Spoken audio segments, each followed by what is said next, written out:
श्री राम।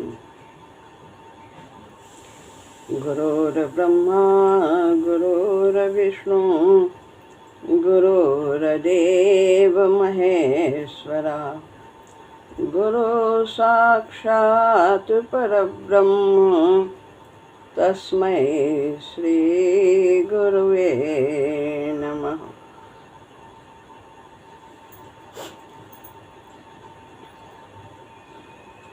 श्रीमद् भगवद गीता अध्याय 10 श्लोक है 9।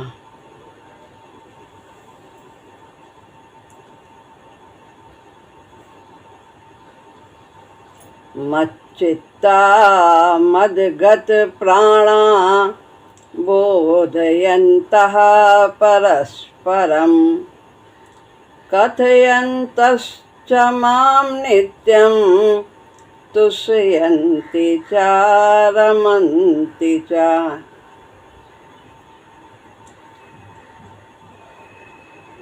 इस श्लोक में भगवान बताते हैं कि भक्तों का भजन किस प्रकार से होता है।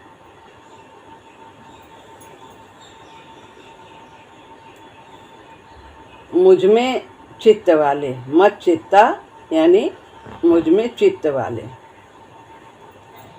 मद गत प्राणा मुझ में प्राणों को अर्पण करने वाले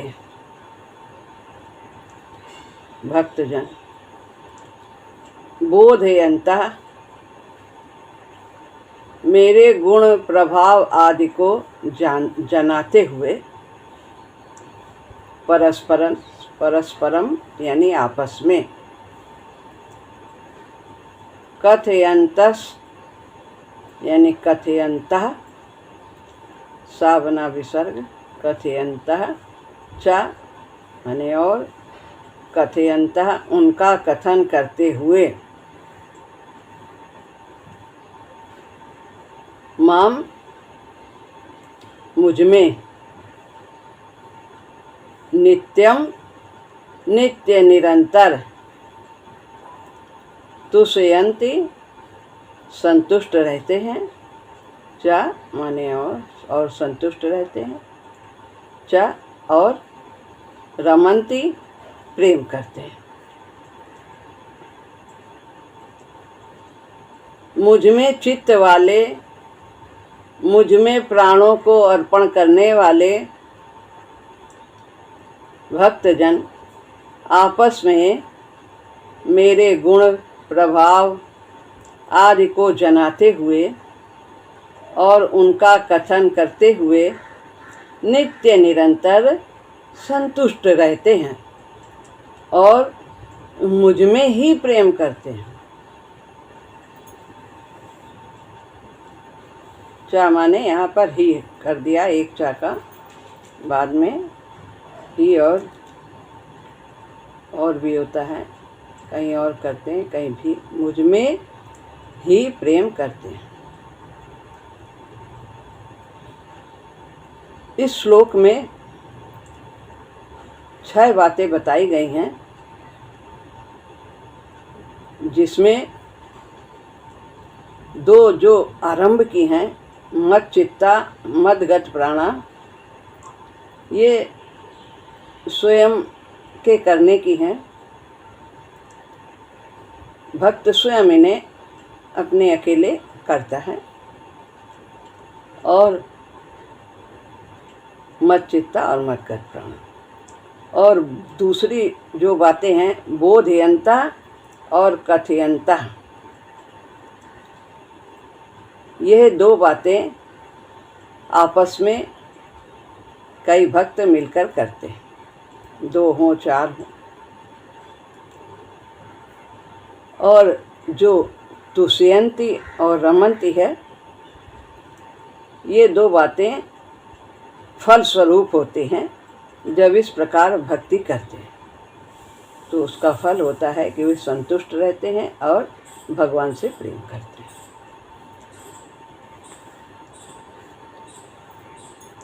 भगवान से ही सब कुछ उत्पन्न हुआ है। और जितनी भी चेष्टा हो रही हैं वो भगवान की ओर से ही हो रही हैं। ऐसा अभी पीछे श्लोकों में बताया गया। यानी सबके मूल में परमात्मा ही परमात्मा है। यह बात जब हमारे अंदर दृढ़ता से बैठ जाती है तो बस एक ही काम रहता है, प्रभु की ओर बढ़ना, उन्हीं से प्रेम करना, उन्हीं की कामना करना।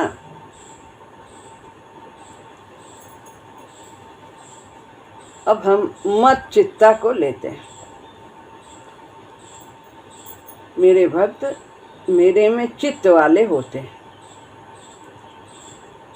एक होता है स्वयं का लगना, यानी आत्मा स्वयं परमात्मा में लगे। हम सब पर आत्मा ही हैं। शरीर तो हमारा यंत्र है। तो और एक चित्त को भगवान में लगाना होता है। पहला है स्वयं लग जाना और एक लगाना होता है। कैसे लगाना होता है? करण के द्वारा। करण क्या है? साधन। हमारी मन बुद्धि इंद्रियां ये सब करण है और कार्य है इस शरीर में आत्मा। उसी के द्वारा सब कुछ होता है। तो जब स्वयं लग जाता है चित्त भगवान में तो फिर ये करण भी अपने आप लग जाते हैं। मन बुद्धि स्वतः ही लग जाते हैं। जब जीव ने यह निश्चय कर लिया कि मुझे तत्व में ही मिलना है, प्रभु की ओर ही चलना है, तो ये जितने भी हमारे करण जो साधन रूप में हैं, मन बुद्धि इंद्रियां शरीर, ये सब स्वतः ही परमात्मा की ओर लग जाते हैं। लेकिन अगर हम करण को लगाते हैं, पहले मन को लगाते हैं, बुद्धि को लगाते हैं, इंद्रियों को लगाते हैं, तो फिर इसमें कभी कभी ये अलग भी हो जाते हैं। बार बार प्रयास करना पड़ता है। तो कारण कि कर्ता के लगने पर करण अलग नहीं रह सकते, वे भी लग जाते हैं। और करणों के लगने पर तो कर्ता अलग रह सकता है, पर कर्ता के लगने पर करण अलग नहीं रह सकता। जब स्वयं लग गया तो सब लग जाएगा। साधन तो लग ही जाएंगे, ये शरीर रूपी साधन। तो फिर उसका मन कहीं और जाता ही नहीं। कि जो भी कार्य होते हैं, कर्तव्य होते हैं, सब कुछ भगवान के लिए ही होते हैं।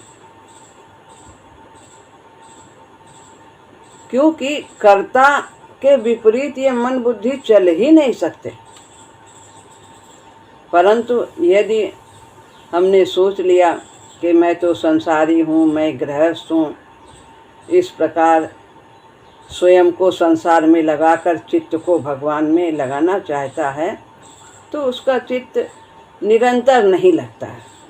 और स्वयं लग गया तो निरंतर लगा रहता है, एक पल के लिए भी विस्मरण नहीं होता।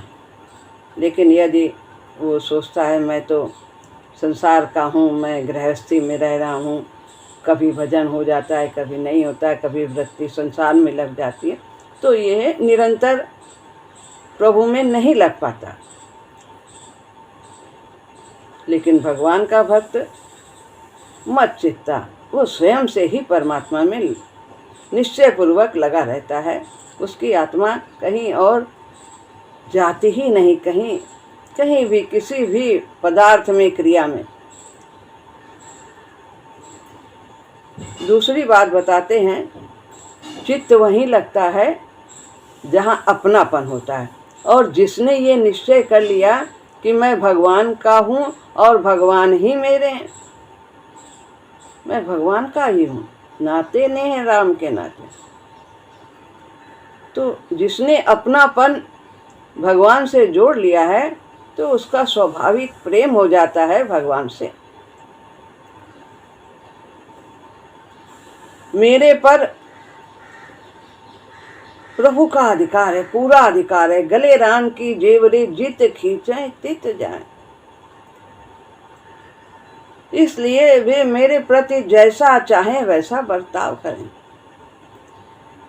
और वो हमारे सुहृद हैं। जो भी घटना होगी वो हमारे कल्याण के लिए होगी। तो हमारे पर भगवान का पूरा अधिकार है और वे हमारे अपने हैं।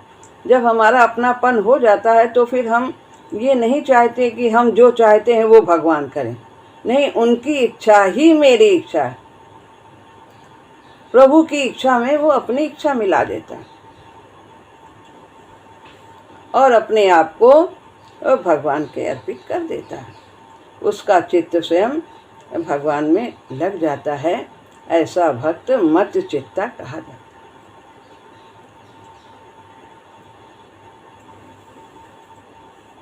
मदगत प्राणा, और अपने प्राण मेरे में ही अर्पण कर देता है। तो प्राण का कार्य है कामना करना, मुख्य रूप से इस शरीर को चलाना, जो इसके लिए जैसा भी आवश्यक है शरीर के लिए उसकी वो सब पुष्टि करता है, रक्षा करता है। तो संसारी व्यक्ति शरीर को ही पुष्ट करने में लगता है। तो प्राण में दो बातें हैं,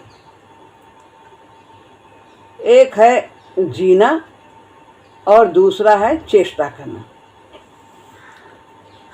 तो भगवान के भक्तों का जीना भगवान के लिए ही होता है। ये मानव तन जो प्रभु ने अति कृपा करके दिया है, ये भगवान की प्राप्ति के लिए ही दिया है, अपने कल्याण करने के लिए जीव को दिया है। तो उसका जीवन केवल परमात्मा के लिए ही होता है, यही एक उद्देश्य होता है उसका। और जितनी भी चेष्टाएं होती हैं वो सब प्रभु के लिए ही होती हैं। जो भी क्रिया होती है उसी की शक्ति से होती है, उसी के लिए होती है। जितना भी क्रिया करता है, यज्ञ, दान, तप, सांसारिक कर्तव्य जो उसके देखने में लगते हैं संसारी, लेकिन वो सब जीवन यापन के लिए ही उसके होती हैं। तो उसका खाना पीना, सोना जगना, बात व्यवहार, सब कुछ सेवा कार्य वो सब परमात्मा के भाव से ही होता है। तो उसका जीवन भी भगवान के लिए है और उसकी चेष्टाएं भी भगवान के लिए ही होती हैं, प्रभु प्राप्ति के लिए ही होती, प्रभु को प्रसन्न करने के लिए ही होती।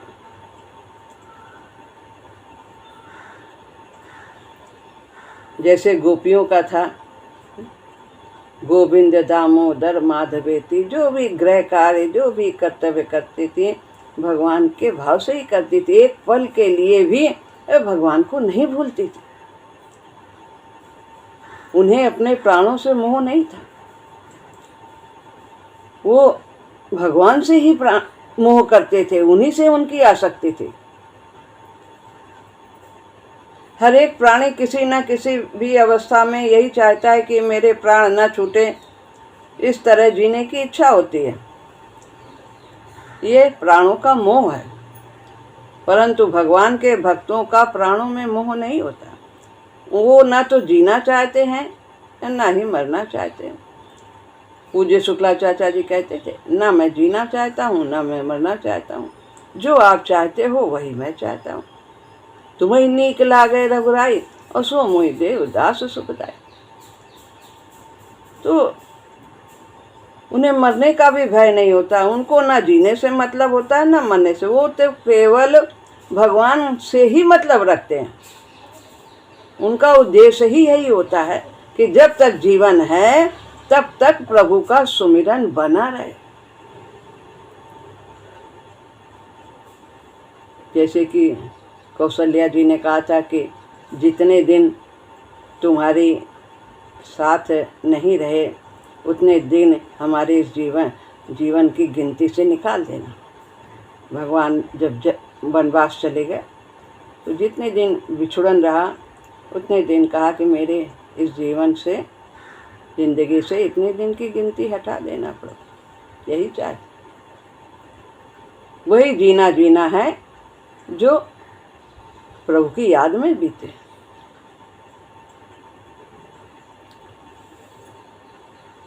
तो इसको करने के लिए मदगत प्राणा होने के लिए क्या होना है?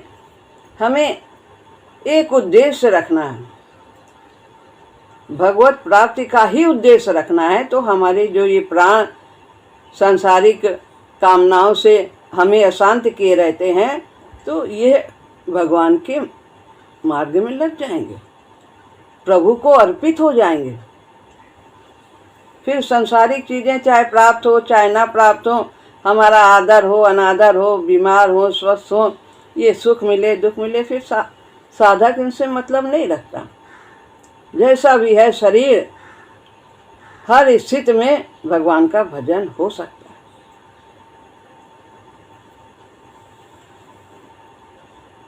बोधयन्तः परस्परम।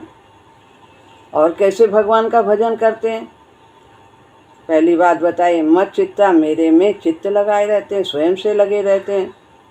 और दूसरी मदगत प्राणा, मेरे ही पाने की कामना उनकी रहती है। प्राणों में जो भी सांसारिक कामनाएं हैं वो सब समाप्त हो जाती हैं और एक ही उद्देश्य रह जाता है, वो भगवान को पाना।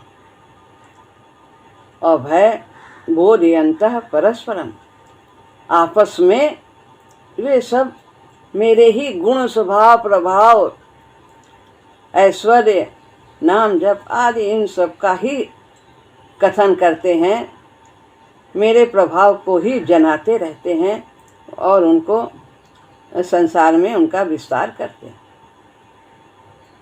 बोधयन्तः परस्परम, उन भक्तों को भगवत भाव वाले भगवत रुचि वाले मिल जाते हैं, जो दो प्रेमी मिल जाते हैं, तो उनके बीच भगवान की बात छिड़ जाती है। वो फिर सांसारिक बात नहीं करते हैं, आपस में एक दूसरे को भगवान के तत्व रहस्य गुण आदि की बातें ही करते हैं, कथन करते हैं, और एक प्रकार का बहुत ही विलक्षण सत्संग हो जाता है।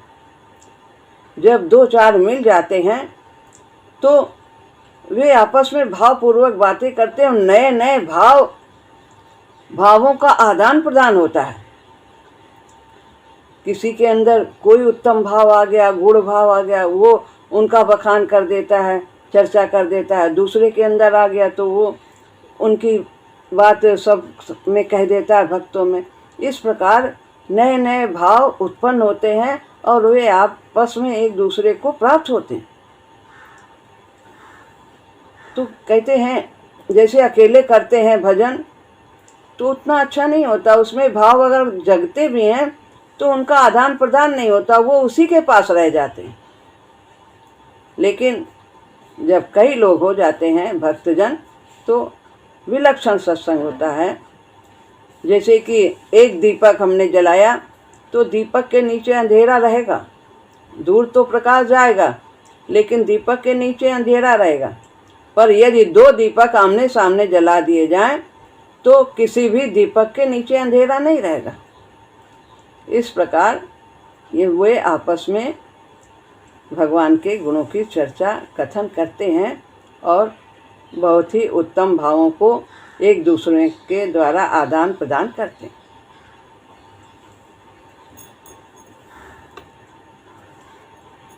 कथयन्तश्च माम, और भगवान की लीला का कथन करते हैं आपस में वे भक्तजन। एक बोलता है तो बाकी जो अन्य हैं वे सब श्रोता बन के सुनते हैं। एक वक्ता होता है तो कभी श्रोता वक्ता बन जाता है और कभी वक्ता श्रोता बन जाता है। जैसे ये चारों सनकादिक हैं, सनत, सनंदन, सनातन, सनत कुमार, ये आपस में ये भक्त कितने श्रेष्ठ हैं, भगवत रूप ही माने जाते हैं। ये आपस में भगवान का कथन करते रहते हैं, प्रचार करते हैं भगवान की भक्ति का, और उसमें से एक श्रोता बन जाता है और बाकी तीन, एक वक्ता बन जाता है और बाकी तीन श्रोता बन जाते हैं। और जो वक्ता बनता है उसको अभिमान नहीं होता वक्ता बनने का बिल्कुल। और जो श्रोता बनता है उसमें कभी भी कहीं भी हीन भावना भी नहीं होती, वो अपने को छोटा भी नहीं समझता। तो इस प्रकार कभी श्रोता वक्ता बन जाता है और कभी वक्ता श्रोता बन जाता है। आपस में चारों ये सनंदन, सनत कुमार आदि ये सब आपस में भगवान के गुण स्वभाव प्रभाव आदि का कथन करते रहते हैं, लीला का गुणगान करते रहते हैं।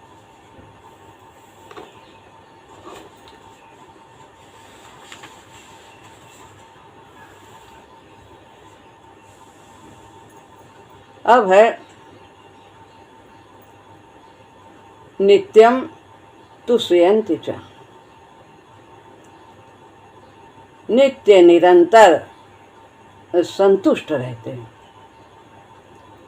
जैसे सांसारिक व्यक्ति सांसारिक पदार्थों को पा करके संतुष्टि का अनुभव करता है कि अब ये काम बन जाएगा, अब धन मिल जाएगा, अब ये बीमारी दूर हो जाए, अनेक अनेक कामनाएं। तो ऐसी कामना करके फिर यदि बन जाता है काम तो संतुष्ट हो जाता है, लेकिन वो संतुष्टि क्षणिक होती है, वो आने जाने वाली होती है। लेकिन भगवान का भक्त मच्चित्ता होकर, मदगत प्राणा होकर, बोधयंता कथयंत परस्पर सब कुछ ये सब करते हुए नित्य निरंतर संतुष्ट रहता है। कहीं उसे कोई अभाव प्रतीत ही नहीं होता, कहीं कोई कामना रहती ही नहीं। जो कुछ मिल जाता है साधारण रीत से यथा साध्य कर्तव्य कर्म करते हुए उसे वो भगवान की कृपा समझता है। अनुकूलता भी आएगी, प्रतिकूलता भी आएगी, सब कुछ आता है जीवन में, तो उसे ना अनुकूलता में सुख का अनुभव होता है, ना प्रतिकूलता में दुख का अनुभव होता है। वो तो अपने प्रभु में मन लगाए रहता है, उसकी ओर से है, वो हमारे प्यारे प्रभु हैं। तो नित्य निरंतर वो संतुष्ट रहता है, कहीं अभाव की प्रतीत ही नहीं करता। प्राण ही कामना करते हैं और प्राण तो वो भगवान को दे देता है, उनको अर्पण कर देता है। तो इस तरह से वो भगवान की कथा, लीला, गुण, प्रभाव, रहस्य आदि को आपस में एक दूसरे को जनाते हुए, बताते हुए, उनका ही कथन तथा चिंतन करते हुए भक्त नित्य निरंतर संतुष्ट रहते हैं। संतुष्टा को ही योगी बताए, सततम योगी। जो संतुष्ट है, सतत लगा हुआ है, भगवान से जुड़ा रहता है। तात्पर्य है कि उनकी संतुष्टि का कारण भगवान के सिवाय दूसरा कोई होता ही नहीं। सुखी मीन जे नीर अगाधा और जिमि हरि शरण नहीं कहु बाधा। कोई बाधा, कहीं बाधा ही नहीं दिखाई दे। जो जाकी शरण लही और ता कहाँ ता की लाज, और उल्टे जल मछली चले और बहे हो जाते गजराज।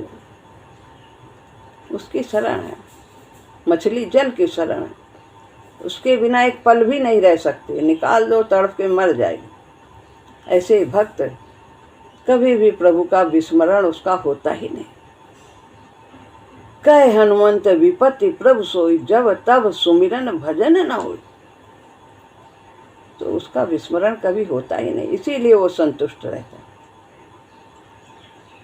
उनकी संतुष्टि का कारण भगवान के सिवाय दूसरा कोई नहीं रहता, केवल भगवान ही रहते हैं। अब है रमन्ति च, संतुष्ट रहते हैं, और रमन्ति च यानी भगवान से प्रेम करते हैं, निरंतर प्रभु के प्रेम में डूबे रहते हैं। और प्रेम की चाह तो सभी को होती है। तो उनका प्रेम पावन प्रेम होता है, निष्काम प्रेम होता है, भगवान से कुछ चाह नहीं होती है। वो केवल अपने प्रेमास्पद को ही प्रसन्न करने की चेष्टा करते हैं। वे भगवान में ही रमण अर्थात प्रेम करते हैं। इस प्रेम में उनमें और भगवान में भेद नहीं रहता। जैसे गोपियां कृष्णमय हो गई थी, उन्हें लगता ही नहीं था कि कृष्ण हमसे दूर है। नारद जी ने भक्ति सूत्र में लिखा है, कभी भगवान भक्त बन जाते हैं, कभी भक्त भगवान बन जाते हैं। कभी भक्त भगवान का भक्त हो जाता है और कभी भगवान अपने भक्त के भक्त बन जाते हैं।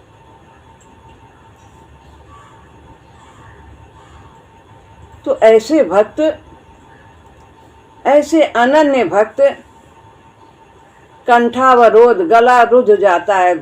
कभी कुछ पढ़ते हैं तो आवाज नहीं निकलती है, द्रवित हो जाते हैं, रोमांचित हो जाते हैं और अश्रु युक्त नेत्र हो जाते हैं।